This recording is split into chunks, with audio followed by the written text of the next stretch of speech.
Mic check, 1, 2. Tom, use your words. Hey, you. That's original freedom. Hey guys, this is Tu. Welcome back. I am here in North Carolina with my friends at Original Freedom Podcast. So we've been talking about what it means to be an American, my journey, and how I became an American. But I do have a question to you guys. You know, you guys back in the military, everybody in the special operations community know the Spooner Brothers. You guys were always an image of American to me. When I say it as two brothers serving for their God and country in one of the most challenging assignments in the U.S. Army. And but I want to hear, what does it mean to be an American, man? What does it mean to you? First of all, thanks for being here, too, and thanks for kicking us off. It was always relieving to take that pressure off me. So gratitude for that. You know, earlier when we were talking about this topic, the first thing that came to mind for me was this question was asked to me, I think about 7 years ago, between 6 and 7 years ago. There's a short video that's out on YouTube on it, and it's titled "To Be an American." And the next question I had was, is that still my answer? Because the answer then, you know, I've lived a lot of life in the last, 6, 7 years, a whole lot of life. And that was life outside of the military. And so there was an aspect of freedom, or what it meant to be an American while I was serving. And I think there's an aspect now. And the only thing I'll say is that they're different. I'm not going to waste time on the past. So in the present moment, what does it mean to me to be an American? And I'm kind of perplexed. As far as I don't have a off-the-cuff answer that really I believe in. And the one thing that I know still is alive in America, and maybe I'll talk myself into what I think it means, is the ability to be truly a choice, and that be it free to choose everything from religion to freedom of speech, all these things for folks that haven't spent a lot of time traveling outside the U.S., that are absolutely, not rights. The things that we can do here in the U.S. are things that other people get put in prison for, they get caned for, they get stoned for, so on and so forth, that are a birthright, became a birthright here in this nation. And to me, that's the most important attribute of my life, is being able to choose what I want to do. And I happen to live in a place where I can do that. And I'll contrast that against what did it mean to be an American while I was a soldier. And this goes back to the statement that I made years back, which was I wasn't truly an American citizen. Mm-hmm. And was I free? Yes, yet I was not as free as an American citizen, which is really ironic that the American citizen who we swore to protect, let's just say, has the right to slander our president. We defend that right, yet are not given the same freedom. Mm-hmm. Because if I were to have done that, it was actually a punishable offense under the Uniform Code of Military Justice. Yeah. So if any civilians out there didn't understand that concept, like, that's the deal. So you and I share that we joined the military at 17, and so I never had a civilian life, and Tom had a very short-lived one for the most part. So when they said, when you get out, well, what does it mean to be an American? And I said, it's freedom.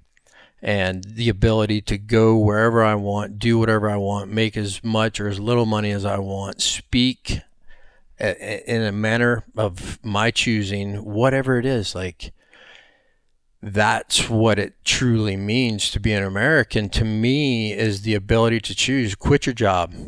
You start a business, and everyone's like, it's not that easy. No shit. I could just hear people saying it. It's not that easy. No shit. It's nothing ever worth having ever is. And the one thing I know this country affords me that very few do, is that true ability to choose each and every aspect of my life within the confines of the law, you know? Because it's not to own anything. It's not to own a house. It's not to start a business. That's one aspect. There's plenty of people living the American dream that are climbing the corporate ladder, that are in the military, whatever it is. At the end of the game, none of them, just like me, have to be anywhere. Don't have to be anywhere. I get to be where I want, worship how and the manner in which I choose, speak in the manner about whomever I choose, so on and so forth. All these simple things that literally are just part of living here day to day is what it means. First Amendment, I love the podcast for that reason. For me, it's an expression after all those years of service and kind of silence, to totally know that I get to say what I want. For me, it's different things pop in my mind, as far as, growing up here and everything. And I was just always, a lot of because of the influences that we had in our lives, but how it affected me was, grandfather, World War II vet, uncle, very close, Vietnam War vet, so there was always this military tie into me being an American. Again, just back to what it means to me, because young, growing up, I didn't, same struggles, whatever, but it was, I didn't have a context, like Scott said, what it was to not be an American. So, hey, I'm an American, and then, but as I grew up, and particularly joined the military, that's when I really felt like I was an American for me, because I had all these guys that in my mind, what does an American look like? It means that someone, not mean just in the military, but they stand up for their country. They say the Pledge of Allegiance, they say a little bit older, we used to say it in school all the time, it was always all this stuff. And, but where I really connected, with being what it means to be an American was when I joined the military, and just felt, and seeing the most purest aspects to me of being American, which we were joking about it before, in the military. And I'm just speaking for myself, combat oriented, it's like, hey, there's no prejudice. There's no prejudice. Prejudice, I don't think is a word. No, but that was, I was going to let that one slide. Tom makes up words. We always say, hey, everybody bleeds green. You know what I mean? Like, hey, there's no color, there's no where you're from, no anything. And to me, it was more of a perfect America where it's, did it exist? Of course. I'm not saying that it doesn't exist in the military, but overarching, especially in combat, no one cares where you came from as far as the ideal of freedom, and being an American, and, in this perfect world where, hey, that stuff doesn't exist, that was the closest thing. And then having the context of going to other countries is what gave me, like, you came from another country, which we'll get into, but, like you've already talked about, but having been born here, I didn't have the context of how good we have it here, how great of a country this is, until I started going, for me, initially went to Iraq and seen all that. So that was a good piece, in the Gulf War. But then really was whenever I would go to Central and South America in 7th Group, and I really got to see, how people were trying to survive, and what rights they didn't have, and, and how, the injustices without the rule of law, without, when it was just survival, and so that gave me an even stronger context of like, wow, how good we have it here, so it was to be an American to me. And also there's this, to me anyway, there's this American attitude. Stick it to the man. You know what I mean? Like, rule number one is you're always trying to make things better. It's really solution based. It's like all these problems are going on. We got all these different things. And it's like, okay, yeah, that's going on. How do we solve them? Yeah. You know what I mean? Just immediately getting in that vein of like, I don't know how we're going to fix it, but we're going to fix it. Just kind of that screw you attitude. You know what I mean? And being tough. You know what I mean? And I'm not just talking about physically tough, but, just tough people that can live through hard times and still want to do for others. Yeah. I mean, and just that solution base, and back to what the country was founded on. You know what I mean, with everybody that's here, getting together and moving in the same direction, not being the same. Like we always talk about with that First Amendment. It's like, hey, what that really means is I've got to be able to allow you, who believes exact opposite of me, that same rights. I mean, and that's the beauty of America. And like a lot of people listen, and if you haven't gone out of the country, it's hard to have that context, Yeah. And but we have, and you have the unique story, but it's that's really what it means for me is, of course, the freedom aspect to choose to believe. I mean, how many times have we seen foreigners, people immigrate over, become U.S. citizens, and they're better than any citizen that was born here, and I don't know, I just kind of talking around a bunch of stuff, but I mean, it's still it's the greatest nation, you know what I mean, on earth that I have ever experienced, and am proud to be an American and to do the things that I've done that got me to where I'm at. And now, like Scott always says, and now I can enjoy these things that we weren't afforded in the military, but enjoy all of them. How about Well, you? we appreciate the question, Mr. Lamb. But now, I'd like to flip it back to you, and this is definitely one that I'm interested to hear about, because I've never truly heard you tell this version of this, intricate segment detailed. So lay it on us. Americans are survivors, right? So they came over here to colonize. They wanted to form their own independent government. They went to war against a superpower and won. I truly say I understand what it means to be American, because I wasn't an American. I wasn't born here in America. I was born in a war-torn country. My freedoms were ripped away from me. One day it was just ripped away. One day I had it. One day, the next day, I'm escaping for my very life. And but that doesn't define me of being an American, right? When I came over here to America, I wasn't accepted as an American. I looked different, I wasn't the appearance of an American, even though I was American, right? So I got beat down. I was basically quarantined, ostracized, right? But I still didn't let that stop me. I was raised by a Special Forces Green Beret. My uncle was a Green Beret. The neighbors around him were Sante Raiders. I mean, these are like the warriors. So I was raised in that warrior tribe. But the world, right, was basically pushing me back, saying you're not American. But this warrior tribe is like, no, you are the sole essence of being an American. So even in the military, I wasn't accepted. It wasn't until I got to the higher level units where it didn't matter what race you are, because that's not what they hired you. They hired you for a skill set. Yep. And it was survivability on the battlefield. It was fighting for the days of God and country. But I still didn't understand what it meant to be an American. I escaped from Vietnam, fought against racism, wasn't accepted in the military, fought my way up to one of the best assignments in the military, the highest assignment, I would say, during the war. And I was still, to me, I wasn't an American, because I didn't understand in my eyes. You see, it wasn't until I got out was when I realized what it meant to be an American. Because in the military, you don't have the freedoms. You can't speak your mind.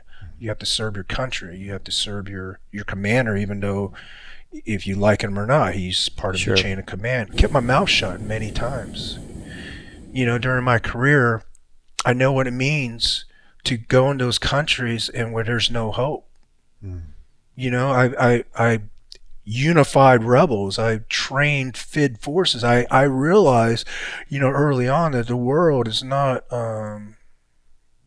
it's not nice. It doesn't play by the rules. And, we as Americans are in this cocoon world where we think the world's nice. We think the world's great. No, it's not. And as a former Green Beret, I can tell you, I've seen it. So I seen the restrictions placed on people. I've seen countries that were ruled by dictators. I've seen countries with no laws, is what I'm telling you. But it still I didn't put it all together yet. You see, it wasn't until I got out and when I reflect back on life, was then I realized what it means to be an American is to serve your God and country and to love your country, man, and to fight for it, right? And to train the next generation of Americans to be strong and will-minded, because that's what this country was founded upon. We were survivors. We were colonists. And that's the blood of an American. You see? It's to rise up and defend her when the country's in battle and in need, right? And it's also to shape the future of our nation with like-minded people, warriors. It was the warriors that found this country. It's the warriors that protect our country. So warriors need to have a voice. So when I got out, I got the First Amendment now. Right? Because I didn't have that. I couldn't speak my mind. So through the process of the First Amendment, I didn't badmouth anything about our government. In fact, I love our country. Right? Do we have our faults? Absolutely. Yeah. But we can make better Americans. Anybody can be better, right? As a human being, right? As an American, as a soldier, whatever it is. So I feel like to be an American it's just that. It's to be a great human being with a mindset to survive and never quit. And I apply that to my life every single day. When people didn't accept me as an American and they say, hey, you're not American, you're some Asian, whatever. You know what I said to myself? I'm going to be a better American than him. I'm going to seek a higher level education. I'm going to fight for my God and country. And I'm going to give back to America any way I can for the sake of humanity. Right? So I'm going to be a better human. I'm going to be a better American. See? Because even though I was discriminated against and I was ostracized because I looked different, it didn't matter. I had a heart of an American. I had the very core values of what it meant to be an American. So I am American. Oh, the statement you made, I've met cabbies and Uber drivers that are more American than many people born here, and it kind of it's the curse of the blessing, is what it is. It's that freedom is a birthright piece. It's no different, I would assume, than being born into massive amounts of wealth. We weren't born into massive amounts of wealth, Tom. If you missed that, No, I didn't. That happened. Nobody's fault, Mom or Dad, but you do not experience anything until you experience the opposite, right? This is spiritual stuff. It's energetic. So of course, you are going to have a different perspective. And of course, and I say of course, because that's the curse, is that birthright of freedom. And if people never leave the country, they don't get a polarity point. Yeah. They can't appreciate it. Yeah. It really is, and I'd say, I encourage freaking people to travel. You don't know what you got till it's gone, I think, is the classic case. And that's been, I'm sure, for you growing up in a military home, for our kids growing up with us, they have been exposed to so much and so many, you guys talk about we all bleed green, 100%, right? They've been exposed to everything because it was just humans. These are just dad's friends from his team, dad's friends from work, whatever it is. But it was interesting to hear both, man, the way you talked about developing the future. Because I kind of struggle with this one as well, because one thing I thought when you were talking was, I still do love our country. A little pissed off with the government in some ways. I am. It's just me after the military. It's just back to Get that your rights, limited. Yeah, I get it right now to say some of it's fucking unbelievable. And like a positive way for me to have, because I actually struggle with this, to look at it as like, hey, the part of that responsibility right now is the development, and me being a teacher, it's like, hey, developing and those future leaders of the nation to make some shifts, because we are off the path of where and what this country was founded on, in my belief. So continuing and we're doing that on Original Freedom. I do believe the voice that people have now. There was a training that we all went through, SEER training, right? Yeah. So for you guys that don't know, SEER training, survival, evasion, resistance, escape training. So they capture us, put us in kind of like a prison camp, and pretty much beat the shit out of you and try to interrogate you and try to get information and sleep deprive you and everything else. So those type of training, it reinforces that pride in God and country.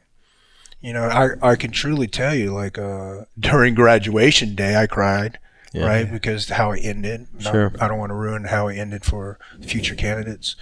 But literally, I drove down the highway for the next 8 months, almost tearing up every time I saw a flag. Because I felt the pride, right? Because I understood the pain that a lot of our veterans, POWs, have gone through. I understand it now. I get it. You just pointed out the brilliance of the military, actually, because they provided us with a polarity point, right? Yeah. They provided us. This is what, even if you don't understand what freedom is, buddy, we're going to show you what it's not. Right. And what it's not is this, the ultimate version of that is this right here, right? The beauty that comes from it, well, what do? We fucking love it even more, right? And want to defend it even more. It's brilliant. Like I say that respectfully. If we could give society a 1/1000th taste of that, we could change the trajectory of the nation right now.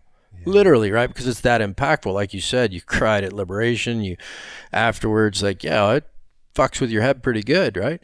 And that's what most people lack, right? And like I say, it's all fun and games till you get punched in the face, right? Yeah, exactly. Pain builds character, and the more pain and the more suffering you go through life, the more character you have as a human being. It's just, what are you going to do with this character? I'm about to say, you can. It's possible. Right. What are you going to do with it? And that goes back to being an American.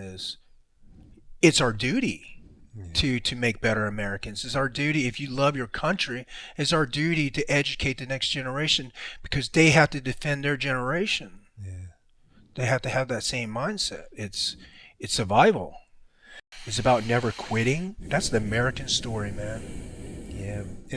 And that was the what came up for me when you mentioned their struggles in America. Hey, you're not America. The big thing that we always talk about, and it's very American based, is you chose to not have that consume you. You chose that, no, I'm going to be a better American than you are. You know what I'm saying? So you could have chose, I hate these people. You know what I mean? You could have chose any other direction, but you didn't. You chose that this is the attitude I'm going to have. This is the path I'm going to take. You know what I mean? Like, hey, you chose that internally, which it all comes back to, we know any kind of freedom comes at personal choice. So I was talking to these college students that were struggling, right? They were struggling with scheduling. I was trying to develop future leaders, future Americans, and they came to me and they're telling me they're having a hard time with their scheduling. One guy didn't have motivation to go to college, and I said to him, a lot of people, when they go to college, it's the best times of their lives, man. They're getting away from their parents. They're experiencing new things. They're getting a higher level of education. So let me tell you how I went to college. I was in the Zamboanga and Triple Canopy jungle, and I had to type out a term paper ahead of time, draft an email, had an indige climb up the palm groves to clear the vegetation to get a lock on the RB so I can hit out my term paper. And I fought the wars in multiple continents like that. And I said, and I graduated at the top of my class with honors.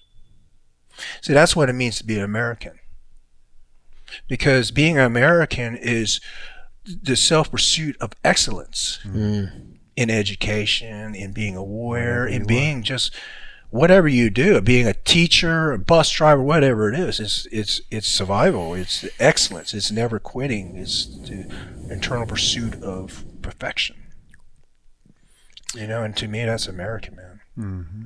I think one thing came to me, it's like, okay, what's it? Another aspect, another answer I have now. It's to actually understand how this whole cycle of freedom works. Because what we're talking about is freedom here, personal freedom, individualized freedom, and how that works. And it is a cycle, and what was lost at some point was, I think it's predictable. It's not at some point. It was post World War II. It's back to freedom becoming a birthright. Is what was lost is respect and reverence, and not just from society to the warrior, but from warrior to society, from warrior to government, and from, it's a trifecta, right? We have society, we have the government, and we have the warrior. And when this nation began, the warriors just lived among the people, and when the uprising was needed, the butcher, baker, the candlestick maker stood up. They went to war, and everyone else, the banker kept the banks running, the doctors kept the families fed, and so on and so forth. Reintegration occurred.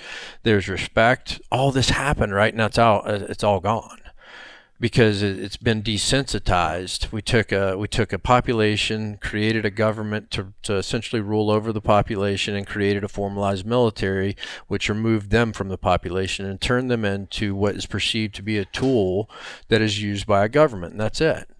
So the humanity's been lost, and part of and Tom, is when you and I were down in Miami like 7 years ago, speaking down there, and there was a CEO in the crowd who was like, hey, essentially, what did y'all I was on stage alone at that time. It's like, hey, what did you think about us? Like, all these years you were serving, what did you think about us? And I think it was like, fucking nothing. Really, all I thought was, I hope you were doing your part to keep the economy strong. You were doing your part, to make sure that the jobs, like, that our ability to live the entrepreneurial side of the American dream was in place for us to transition into. And understanding, and even there's times I see the warrior class want to take too much fucking credit for everything that's here. Absolutely. It's like, hey, you can go off and fucking shellac as many people as you want. If you come home and the banking system shot because the government and the elected officials were wrong, and this whole cycle gets screwed up, it's all for naught. And it's delicate, right? If you look at, I don't know how many portions, if you looked at from our education system to our health and medical to, all these, but it's all part of this cycle of freedom. And to be an American, I believe, is to understand that. Everyone is needed. Yeah, everyone is needed. Everyone is relevant. Our moms were right, our grandparents, whoever raised us, we are snowflakes. Our fingerprints are different. Like, we have a purpose here to serve. And so America, that we've been, the three of us, talking about, what it provides is this umbrella for people, human beings, to figure out who they are. To be themselves. To be an American, like, that's for me, and I speak to for me alone, like, whether I used to have, a chip on my shoulder, fucking rich people, and it might have been some of those rich people who were like fucking baby killer. We're all ignorant, by the way, we being me, because I've never walked in that person's shoes. Yeah. I've sat across the table now, and I know all of us have, but I remember specifically when I was in the midst of trying to start that nonprofit. I said, find me your most liberal friend that you can find at the time. This was my co-founder. I said, find me your most liberal friend, and I want to talk to him, right? And I was a lot less therapy than I have now, so let's just say I was a little bit edgier. And I'm sitting across the table from this guy who, by the way, wasn't an American citizen, was making millions here in my country, had an opinion about who I was, what I did, about my president, all these things, right? And we sat down and we talked and we shared stories, and I would ask him questions like, hey man, what do you think the symptoms of PTSD are? And he would describe something out of Hollywood, and then I would share my symptoms of depression, and I would share my symptoms of this. So it's like, what do you think being in the military is like? And he would give a description, and I would say, no, I actually I came home from combat and coached my kid's soccer game a couple days later, just like you. My office is different. And by the time we got done talking, I looked him square in the eye. I was like, hey, man, truth be told, a different time, a different place, like, I wouldn't break bread with you. In fact, some of what you said would make me want to punch you in the fucking mouth. 100%.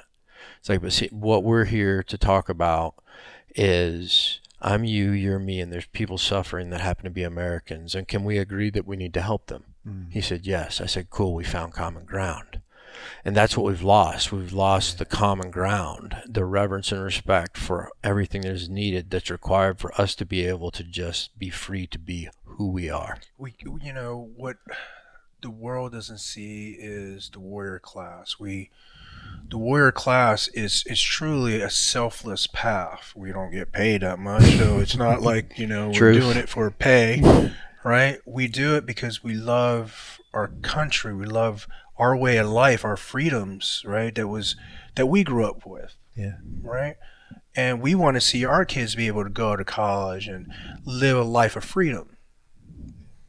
Because Ronald Reagan says, freedom can be extinct in one generation, right? It can be taken away. I'm a living proof of that.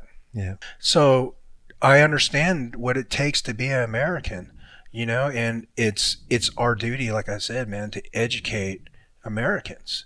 But the thing about civilians is they don't understand because they don't see the sacrifices we make. So when I say it is, in the unit, we get back breaks when we go out on missions. This was a team leader, right? And he pulled out a picture of his baby because it was one of those dangerous ops. Yeah. And I remember him sticking it in his pocket before he had to give his. That is the realities of things, right? And the civilian population is so disconnected from that because the wars is fought in different countries now. It's no longer a line in the sand, hug their their village, their wives and kids, and then move out, draw a line in the sand. Here comes the bandits, whatever, the opposing army. That was wars back in the day. The wars now are fought overseas where people are so disconnected. How many civilians you really think listen to the news or truly care about what's going on in war? Because it doesn't affect them. Mm-hmm. See, back then, they respected the warrior class because, dude, if they breach that line, they're going to come in this village, they're going to rape and pillage and kill everything in here. We're just fighting war at a bigger scale, at a global scale now. The line in the sand is now overseas. So you lose that respect for the warrior class because you're disconnected to the warrior. You don't see it. And then when we come back, do we dress any different from anybody else? They try to desensitize us as warriors, and then we blend in with the rest of the population. So how did they know a distinction between warriors, right, unless we tell them, and the civilian population? Yeah, that divide, which we've always talked a lot about, it comes from sometimes what is 1%, I think is what it is, that serves in the military. So already, just by numbers, there's a difference. Yeah. And then there all the reasons that you said, and a lot of stuff that we talk about too, is that like we're back to being warrior educating, right, and teaching and all that kind of stuff. That's what we have to do. That's in my opinion is it's on us to educate everyone about that. To be like, hey, this is who we are, this is what we're doing, and how similar everything is. And I'd say, we're doing it right now, right? And to educate, in this case, a lot of the times, just going to at least bring a new level of awareness, because the inverse of everything, everything that you said, I align with and I agree with, and it's not the civilian population's fault, right? No. It's no different than it's not their fault that they can't have that polarity point. It's a beautiful thing, because if they knew what we knew, they would have to go to the same therapy sessions and whatnot, right? And we already got an overrun medical care system. So it's about investing the time though to listen. Right. On one hand, to me, there's a point. It's like those days are done. I'm not going to walk down the street with my kid on. As to your point, no one's going to know who I am. Right. Yet by doing what we're doing, it's going to help change that narrative through a thought process. Right. And the biggest thing I'd say before closing us out here is that we have to respect. We don't have to do anything. I choose to respect all aspects of the cycle of freedom here in America. And I believe the three of us can agree, based off of the head nods that I saw, was that the one thing that America definitely provides is the opportunity to figure out and be who you are. Yeah. Right. And that right there alone is the reason why at a 40% tax rate, I still stay here. Right. And it truly is, provides that opportunity, not more so for those not born here, as highlighted by Tu's story, right? To really come enjoy that. I know there's three guys sitting here who are absolutely grateful to have served this great nation for a cumulative 60 plus years. So he's sitting here, and 50 plus of that's probably in spec ops. So, and I say that with a lot of self-respect as well, with a lot of pride for definitely what I did in the past, and to be sitting here beside two of the greatest warriors that I ever had the pleasure of serving with. And the even cooler part of that is I now have the honor of walking into this next journey of our individual journeys, but unioned up here, joining forces when we can, to provide more perspective, greater awareness to the world in and around what it means to be powerful humans, being fortunate enough to live in a nation where we're allowed to utilize our entire power through our voice, how we want to speak, doing what we want, and really choosing to be who we are. Super happy that you joined us today. Many thanks to Tu for being here with us. Tom, great input. Killer show. Make sure to follow us on Instagram, Facebook, and all that good jazz.